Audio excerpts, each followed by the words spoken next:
The greatest thing in the world is to know how to belong to oneself. These profound words by Michel de Montaigne, a celebrated French philosopher, serve as a gateway to our exploration today. This quote, seemingly simple, harbors a deep ocean of meaning and reflection. It brings us face to face with one of the most misunderstood and undervalued aspects of human existence, the art of enjoying solitude. In today's world, where connectivity is constant and solitude is often equated with loneliness or social isolation, the idea of finding joy in being alone seems almost revolutionary. The societal lens often paints being alone with a gray brush, coloring it as something to be avoided, an indicator of social unpopularity or emotional distress.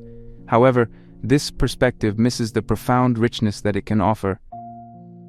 Montaigne, who spent a significant portion of his life in quiet reflection and writing, understood the power of solitude.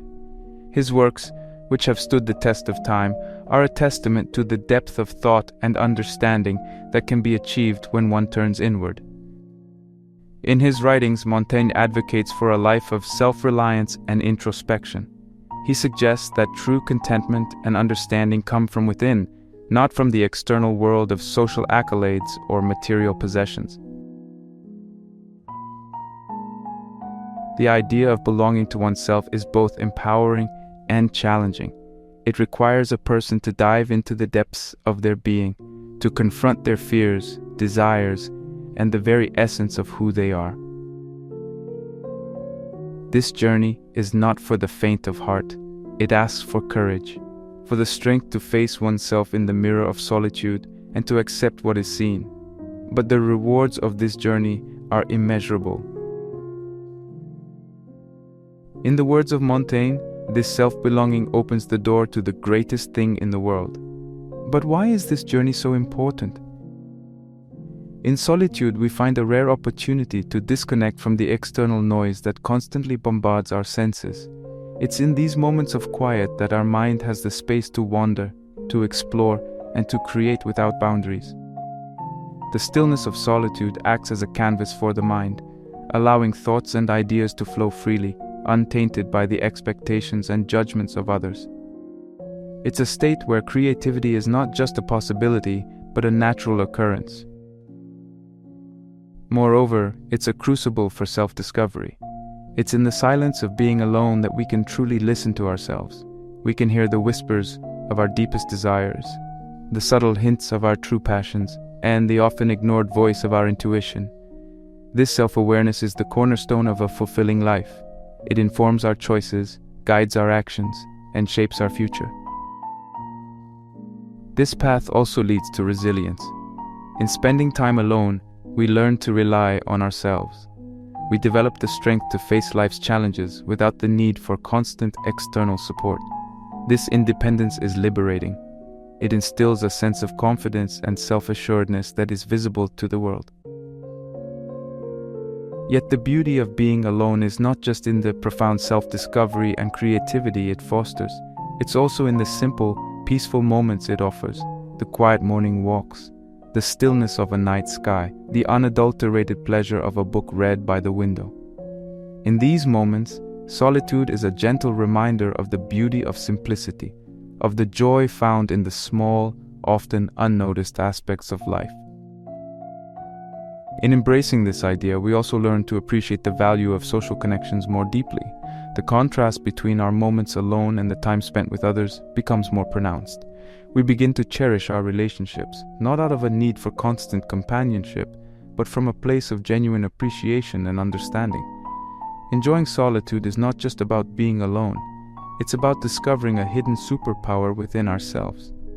It's about finding peace, creativity, and strength in our own company. It's about learning to belong to ourselves, as Michel de Montaigne so eloquently put it.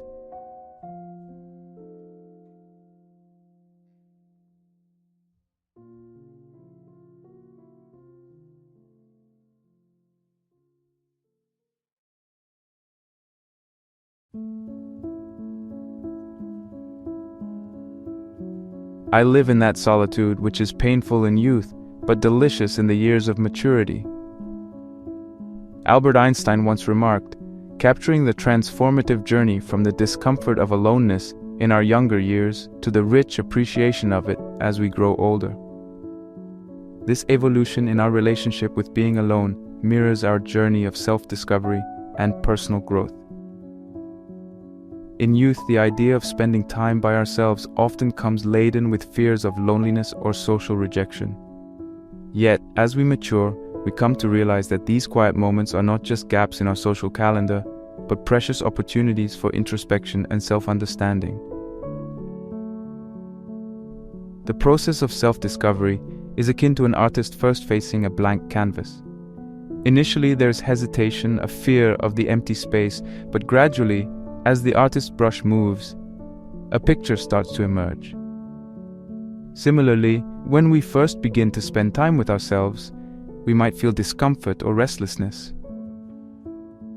However, as we continue this practice, layers of our personality, our desires, and our fears begin to reveal themselves. It is in these moments of reflection that we often find the most honest version of ourselves. This honesty is vital. It is the foundation upon which we can build a life that truly reflects who we are, not who we think we should be. Journaling, for instance, is an activity that can significantly aid this process. It allows us to converse with ourselves, to ask questions and ponder answers without judgment. Through writing, we can track our thoughts and emotions, observe patterns, and make connections that might not be apparent in the chaos of everyday life. Similarly, meditation offers a pathway to inner silence, a state where the noise of the world fades away, leaving us in a space of deep clarity and calm. Here, in the quietness, we can listen to the whispers of our inner voice, often drowned out in the din of our routine lives. Albert Einstein's perspective on aloneness as a tool for maturation resonates profoundly with this idea of self-discovery. His words suggest a recognition that the journey towards understanding oneself and the world is not one that can be undertaken amidst the constant distractions of a bustling life. It requires moments of isolation, periods where the mind can wander freely, unencumbered by the demands of society or the expectations of others. In these periods of reflection, our understanding of the world and our place in it crystallizes. We start to see things from a broader perspective, recognizing the interconnectedness of our experiences and the wider universe. This process of maturation through aloneness is not just about introspection, but also about building a relationship with oneself that is rooted in acceptance and understanding. It is about learning to appreciate our own company, to find comfort in our thoughts and dreams. This self-companionship becomes a source of strength, allowing us to face the world with confidence and resilience. It teaches us that while companionship and love from others are important, our first and most enduring relationship is with ourselves. As we evolve in our understanding of ourselves, our approach to personal growth also shifts. We begin to recognize that growth is not always about doing more or being more. Sometimes it is about being still, about listening and understanding. It is in these moments of stillness that we often find the insights that propel us forward, that help us to break through barriers and overcome obstacles. The journey of self-discovery and personal growth through aloneness is a paradoxical one. In stepping away from the world, we find a deeper connection to it. In turning inward, we discover universal truths, and in embracing the pain of isolation in youth, we unlock the delicious richness of maturity, a state where we are at peace with ourselves and the world around us. This journey is an essential part of the human experience, one that enriches our lives in myriad, often unexpected ways.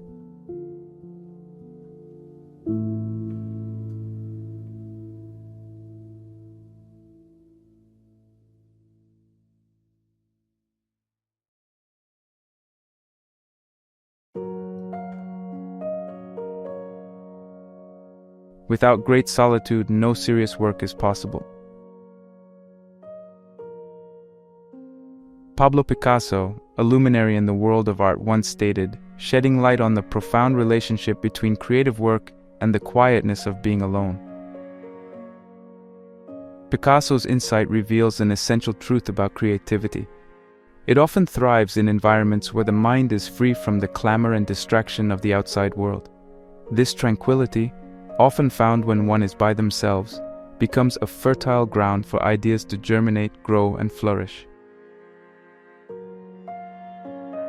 In the realm of creativity, the absence of external stimuli serves as a catalyst for the mind to explore uncharted territories. When we are alone, our mind is not bound by the immediate demands of our surroundings or the expectations of others. This freedom allows our thoughts to wander, to explore the recesses of imagination and possibility. In this state, ideas that may seem unconventional or even radical in a social setting can be contemplated and nurtured. The history of art, literature, and science is replete with examples of individuals who found their most profound ideas in moments of isolation. Engaging in creative activities alone, such as writing, painting, or brainstorming, is not just about producing something new. It is a process of self-discovery, a conversation between the creator and their inner self. When writing, for instance, the writer is not just putting words on a page. They are uncovering parts of their identity, beliefs, and perspectives that might not be evident even to themselves. Similarly, when painting, the artist does not merely create a visual expression, but embarks on a journey of personal expression and emotional exploration. These activities, when done in isolation, are unfiltered expressions of one's inner world, untainted by the need for external approval or validation. Picasso's emphasis on solitude as essential for serious creative work underlines the importance of a personal space where one's creative energies can be focused without interruption. This uninterrupted focus is crucial in the process of innovation and creation. It allows for a deep immersion in the task at hand, often leading to breakthroughs and insights that might not be achievable in a more distracted setting. The uninterrupted stream of consciousness that flows in these moments can lead to connections and ideas that are truly original and groundbreaking.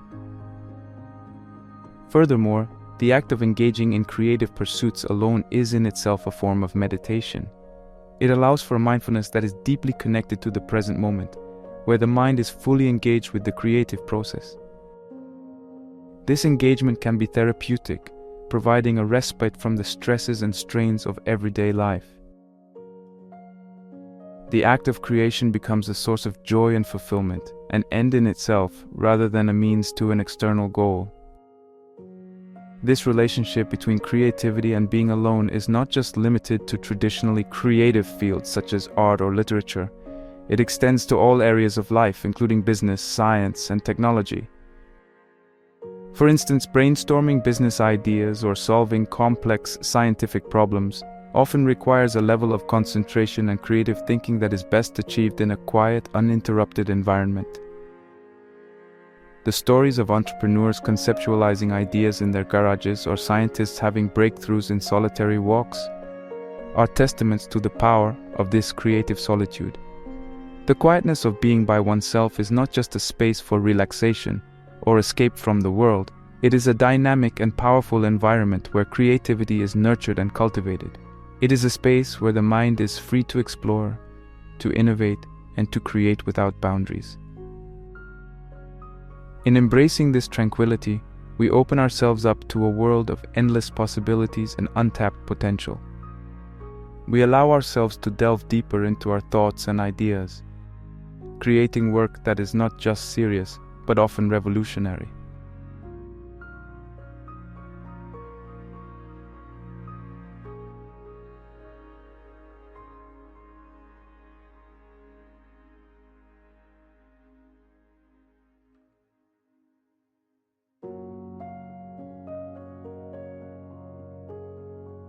In solitude, the mind gains strength and learns to lean upon itself. Lawrence Stern eloquently captures the essence of how being alone can fortify the mind and spirit.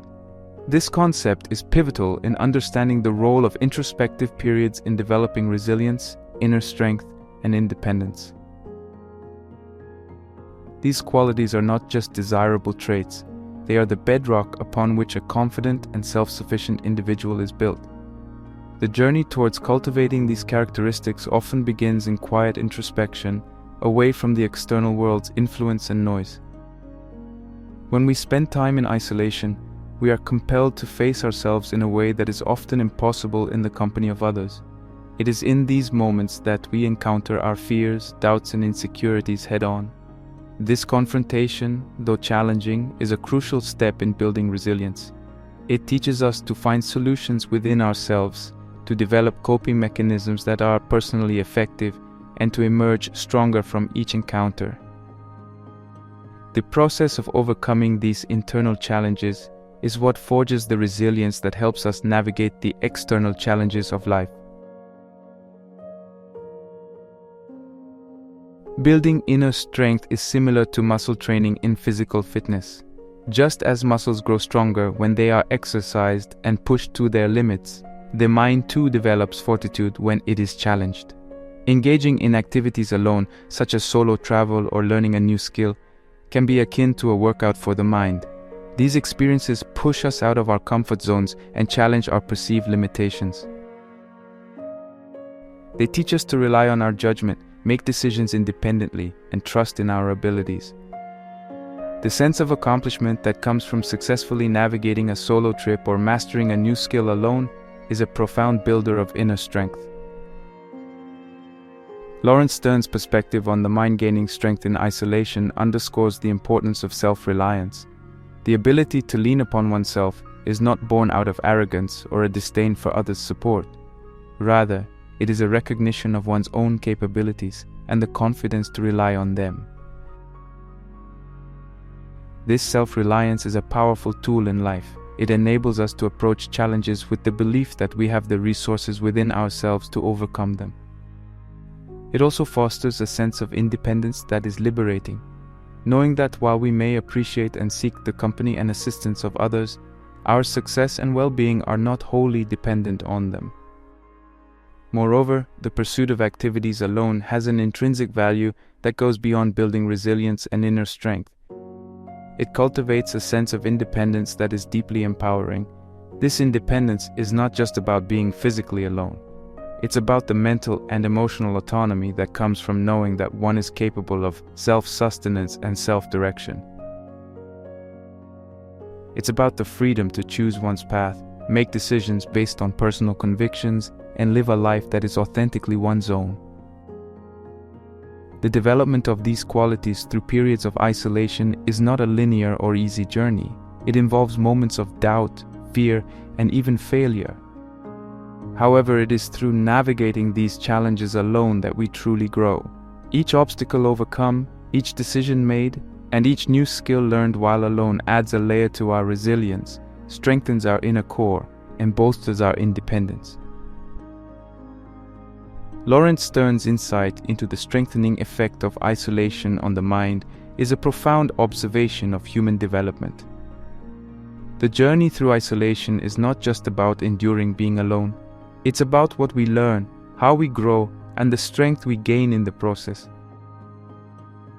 It's about developing the resilience to face life's adversities, the inner strength to stand firm in our convictions, and the independence to carve our own path.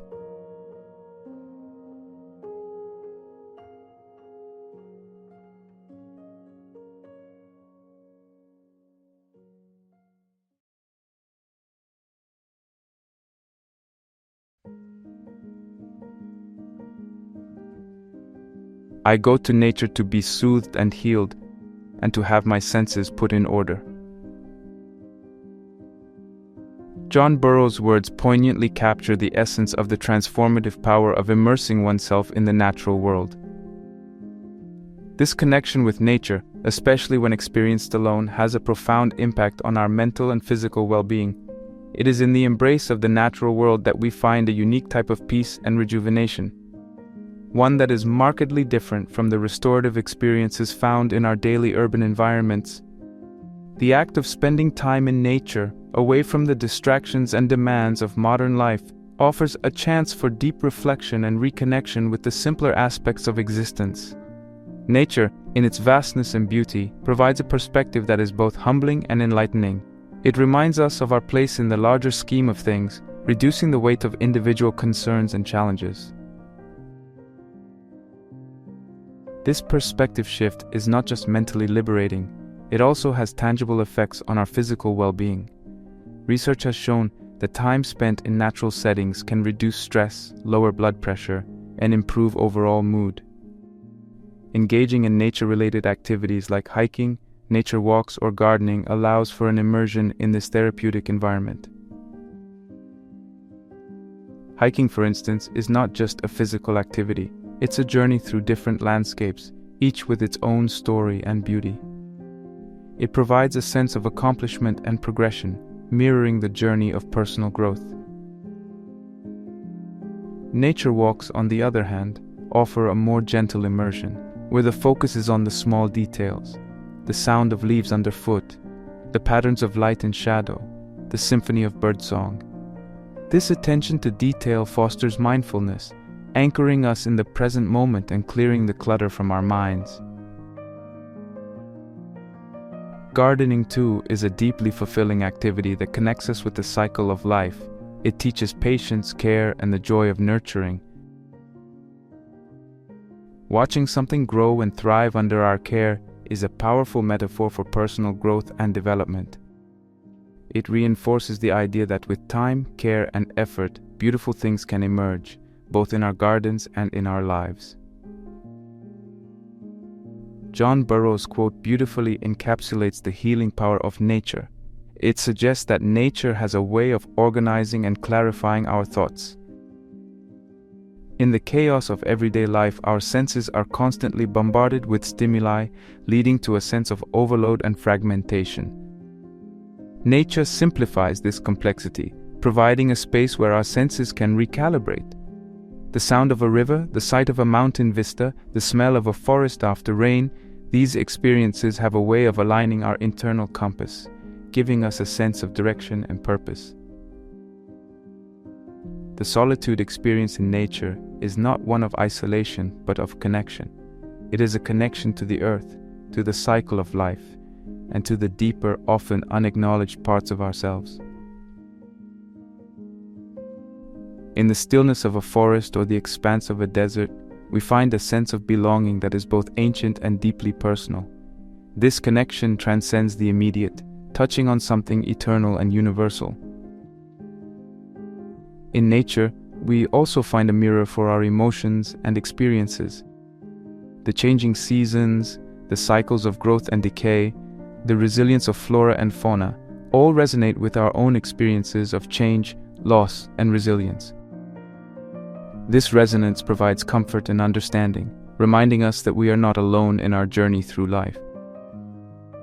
The joy of being alone in nature is a multifaceted experience. It offers healing, clarity, and a deep connection with the world around us.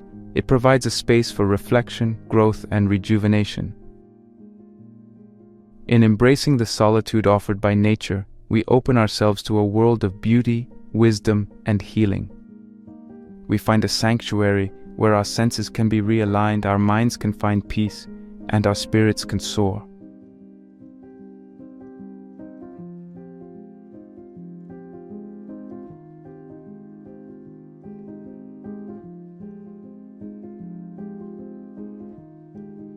Loneliness is the poverty of self. Solitude is the richness of self. May Sarton's words offer a profound distinction between loneliness and being alone, a theme central to understanding and embracing the power of one's own company. This differentiation is crucial, as misconceptions about loneliness often lead to a fear of spending time alone, a fear that can deprive us of the many benefits that introspective solitude can bring. Loneliness is typically characterized by a feeling of emptiness and isolation, a sense that something is missing, often accompanied by sadness or anxiety. It is an emotional response to a perceived lack of connection or companionship. Solitude, in contrast, is a state of being alone without being lonely. It is a conscious choice to spend time with oneself, an opportunity to engage in reflection, creativity, and personal growth. Unlike loneliness, which is often seen as a negative state, solitude can be a rich and fulfilling experience, a time of self-enrichment and discovery. One of the first steps in overcoming the fear of loneliness is understanding and acknowledging these differences. Recognizing that being alone does not inherently mean one is lonely paves the way for a more positive relationship with oneself. It allows for the recognition that one can be alone and still feel connected, content, and fulfilled. Mindfulness and meditation are powerful tools in this journey of understanding and embracing being alone. These practices encourage a deep engagement with the present moment and with one's own thoughts and feelings. Through mindfulness, we learn to observe our thoughts and emotions without judgment, understanding that they are transient and do not define us.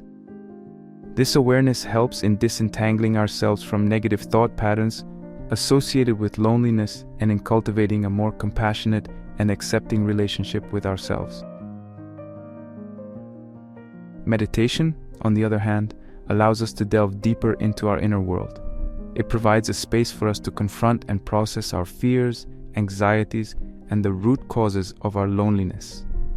This introspective process can be transformative, leading to a greater understanding of ourselves and our needs. It empowers us to seek fulfillment and contentment from within, rather than relying solely on external sources. Sartre's quote beautifully highlights the enrichment that comes from embracing and enjoying one's own company. This enrichment is multifaceted. It includes the development of a stronger sense of self-awareness, a deeper understanding of one's values, beliefs, and desires. It fosters independence and self-reliance, qualities that are essential for a fulfilling and resilient life. It opens up the space for creativity and introspection, allowing us to explore new ideas, revisit old passions, and discover hidden facets of our personality. Another key strategy in overcoming the fear of loneliness is redefining the narrative around being alone. Society often stigmatizes being alone, equating it with being unsocial or undesirable. Challenging this narrative involves recognizing the value and importance of spending time with oneself. It's about seeing this time as an opportunity for growth, relaxation, and rejuvenation. By shifting our perspective, we can begin to appreciate the moments we spend alone, valuing them as much as the time we spend with others. Moreover, engaging in activities that we enjoy alone can further help in overcoming the fear of loneliness. Whether it's pursuing a hobby, learning a new skill, or simply taking a walk, these activities can be deeply satisfying. They provide a sense of accomplishment and joy that is derived independently, reinforcing the idea that our happiness and fulfillment do not solely depend on the presence of others. Overcoming the fear of loneliness and embracing the richness of being alone is a journey of re-education and self-discovery. It involves distinguishing between loneliness and solitude, using tools like mindfulness and meditation to foster a deeper understanding and acceptance of oneself, and reshaping the narrative around being alone. By embracing these principles, we open ourselves to a world of self-enrichment, where being alone is not a state to be feared, but a state to be cherished and celebrated. It is a journey that leads to a stronger, more resilient, and more fulfilled self, capable of finding joy and contentment from within.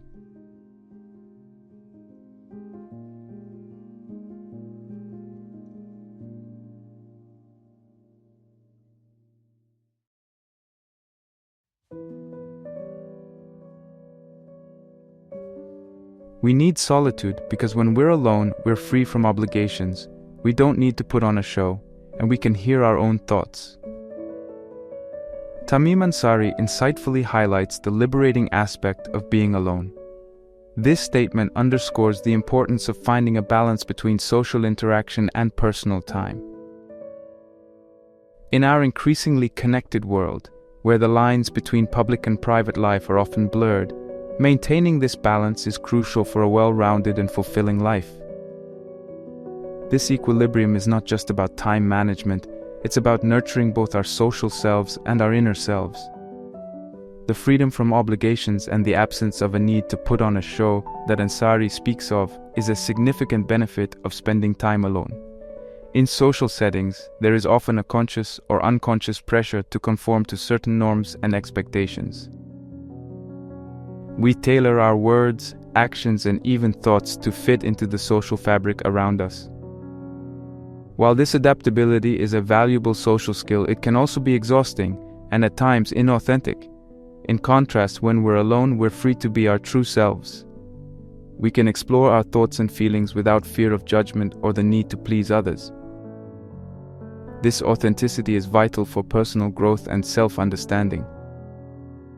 However, while the value of being alone is undeniable, it is equally important to recognize the importance of social interaction.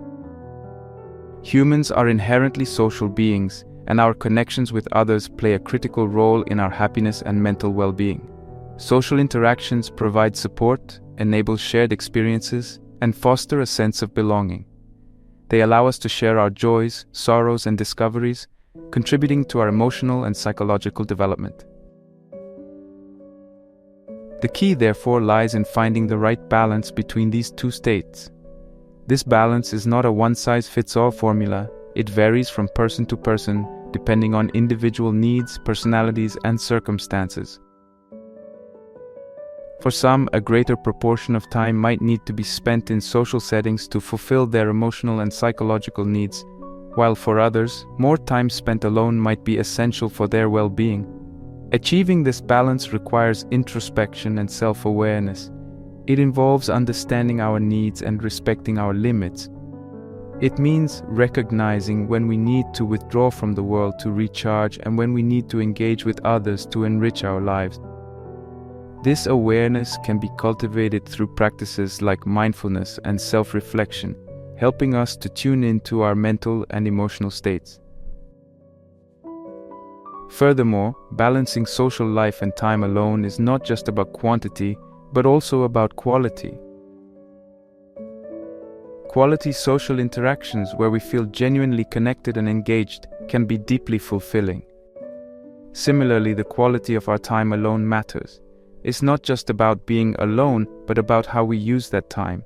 Whether we spend it engaging in activities that nurture our soul, reflecting on our experiences, or simply resting and rejuvenating.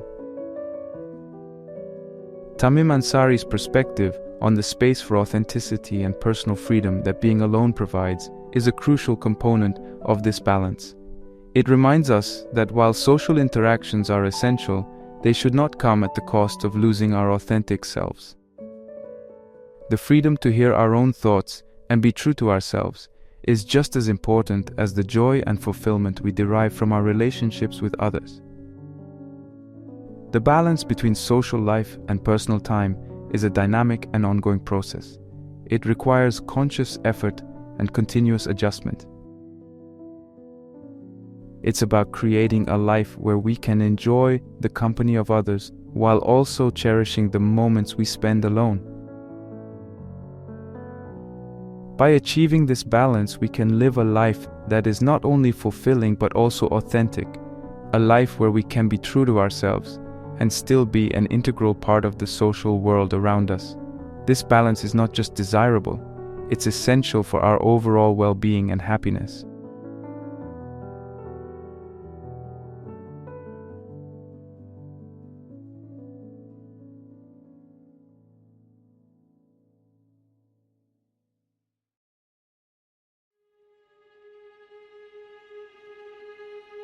Whosoever is delighted in solitude is either a wild beast or a god. Aristotle's statement intriguingly captures the extremes of how solitude has been perceived across different eras and philosophies. This quote highlights the notion that embracing and finding joy in being alone has often been seen as a trait of either the divine or the untamed, suggesting a departure from what is ordinary or expected in societal norms. This stark perspective invites us to delve into the various philosophical viewpoints on loneliness and being alone, spanning from ancient teachings to modern thought. Eastern philosophy, particularly Buddhism and Taoism, has long valued the practice of withdrawing from societal noise to seek inner peace and enlightenment. In Buddhism, the concept of solitude is often associated with meditation and the journey towards nirvana, a state of liberation from suffering and the cycle of rebirth. Solitude in this context is seen as a means to delve deeper into the mind, to understand the nature of reality and self. It is in the quiet moments of meditation that Buddhists believe one can gain insight into the true nature of existence, leading to inner peace and spiritual awakening. Taoism, another influential school of thought in Eastern philosophy, also places great emphasis on harmony with the natural world and the self. Solitude is valued as a state that allows for a deeper connection with the Tao, the fundamental principle that is the source of everything. In Taoism, being alone is seen as an opportunity to align oneself with the natural rhythms of the universe, fostering a sense of balance and tranquility. In contrast, Western philosophy, particularly Stoicism and existentialism, offers a different perspective on being alone. Stoicism, an ancient Greek philosophy, views solitude as an opportunity to develop self-sufficiency and resilience. Stoic philosophers like Seneca and Marcus Aurelius advocated for the importance of being content with one's own company and using solitude as a time to reflect on and practice virtue. They believe that true happiness comes from within and is not dependent on external circumstances or relationships. Existentialism, a more modern philosophical movement, also places significant value on being alone, but for slightly different reasons. Existentialist thinkers like Jean-Paul Sartre and Friedrich Nietzsche emphasize the importance of individual existence, freedom, and choice. For existentialists, being alone is crucial for authentic existence. It is in moments of isolation that individuals confront the absurdity of life and the burden of freedom, leading to a more authentic and self-aware existence. In the realm of modern thought, contemporary psychologists and authors have continued to explore the role of being alone in personal development and mental health. The perspective has shifted from seeing solitude solely as a spiritual or philosophical practice to understanding its psychological benefits. Modern psychology recognizes the importance of being alone for mental health, creativity, and emotional regulation. It is seen as a time for self-reflection, self-care, and personal growth. Authors like Susan Cain, in her book, Quiet, The Power of Introverts in a World That Can't Stop Talking, have highlighted the societal undervaluation of being alone and introversion, advocating for a better understanding and appreciation of these states. Aristotle's observation that those who delight in being alone are akin to gods or wild beasts speaks to the ancient recognition of the exceptional nature of solitude. It acknowledges that finding contentment and joy in being alone is a departure from the norm, a trait seen in those who have transcended common societal tendencies. This perspective resonates through the ages, from Eastern philosophy's view of solitude as a path to enlightenment, to Western philosophy's emphasis on solitude for authenticity and self-sufficiency, and into modern understandings of the psychological benefits of spending time alone. Each of these perspectives contributes to a richer understanding of the value of solitude. In Buddhism, solitude is not merely a physical state, but a mental and spiritual discipline. The practice of solitary meditation, known as bhavana, is central to Buddhist practice. It is in the quiet and seclusion of meditation that one can observe the workings of the mind, understand the nature of desire, and ultimately transcend the cycle of suffering. The Buddhist perspective thus views solitude as essential for deep spiritual growth and enlightenment. This view underscores the idea that true peace and happiness come from within, rather than from external sources. Taoism, with its emphasis on living in harmony with the Tao, views solitude as a means to connect with the natural order of things. The Taoist sage seeks solitude to better understand the flow of the universe and to cultivate a way of life that is in harmony with it. This involves a deep listening and attuning to both the external world and the inner self.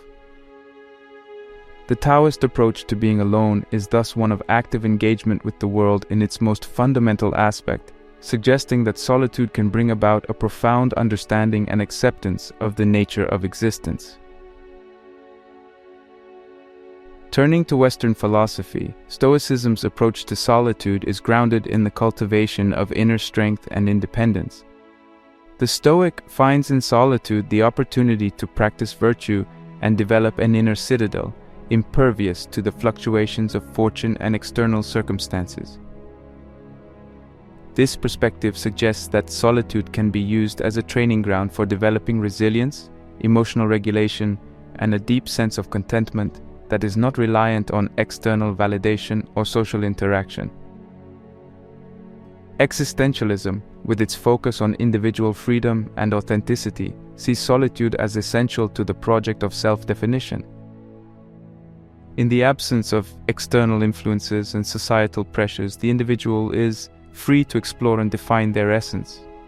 For existentialists, solitude is thus a state where one can confront the fundamental questions of existence, make authentic choices, and create meaning in a seemingly indifferent universe.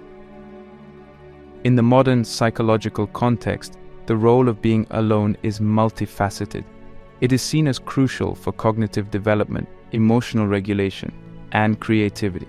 Psychologists recognize the need for periods of solitude to process experiences, reflect on emotions, and develop a coherent sense of self. Authors and thought leaders in contemporary society advocate for a re-evaluation of the role of solitude, challenging the stigma associated with being alone and highlighting the numerous benefits it brings. The exploration of diverse philosophical perspectives on loneliness reveals a rich tapestry of thought.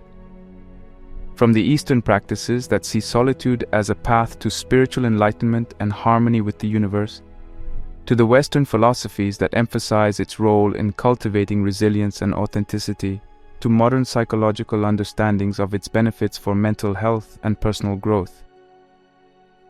Each perspective offers valuable insights into the multifaceted nature of solitude. Aristotle's analogy of the solitary individual as akin to a god or wild beast thus serves as a poignant reminder of the extraordinary nature of solitude and its profound impact on human existence.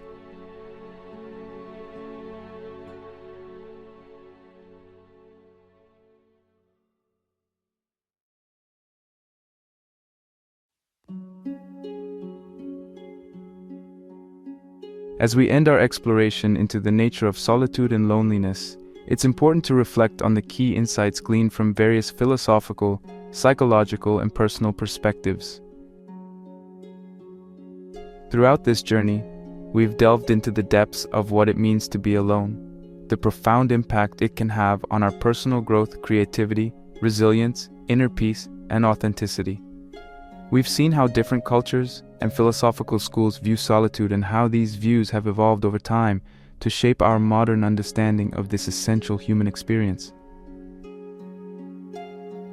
The journey of embracing solitude is not just about discovering the joy and enrichment it brings, but also about understanding and overcoming the fear of loneliness. It involves differentiating between the state of being physically alone and the emotional experience of loneliness. By embracing periods of solitude, we open ourselves to a world of self-discovery and personal growth. We learn to appreciate our own company, understand our deepest desires and fears, and develop a robust sense of self-reliance and independence. The quiet moments spent in self-reflection are invaluable. They are the moments where we grow the most. Moreover, the creative power of solitude cannot be overstated. History is replete with artists, writers, scientists, and thinkers who have found their most profound ideas in the silence of their own company. Solitude provides the space for our thoughts to breathe, for our creativity to flourish, and for our ideas to take shape.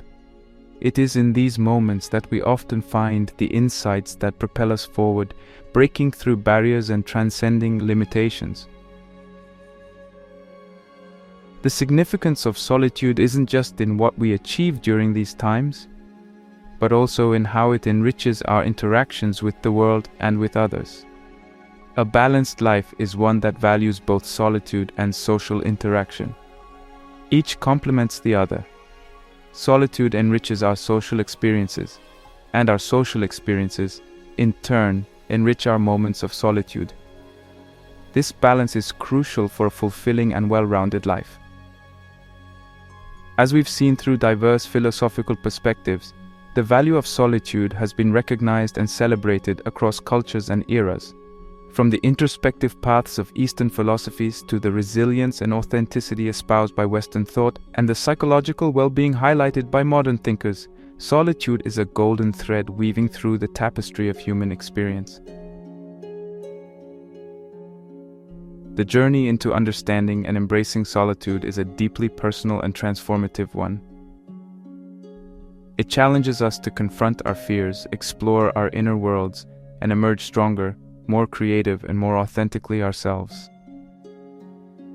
It teaches us that being alone does not mean being lonely. Instead, it means being in touch with a part of ourselves that is rich, vibrant, and full of potential. Let us step into the embrace of solitude with courage and openness. Let us discover the treasures that lie within our own minds and hearts. Let's remember that, in the quiet moments of being alone, we are in the company of the most important person in our lives, ourselves. And in these moments, we have the opportunity to grow, to create, to reflect, and to become the best versions of ourselves. Remember, solitude is not just a state of being, it's a state of becoming. It's where we meet ourselves, where we dance with our thoughts, where we nurture our dreams, and where we forge our paths. Embrace it, cherish it, and let it guide you to a life of depth, fulfillment, and authentic happiness.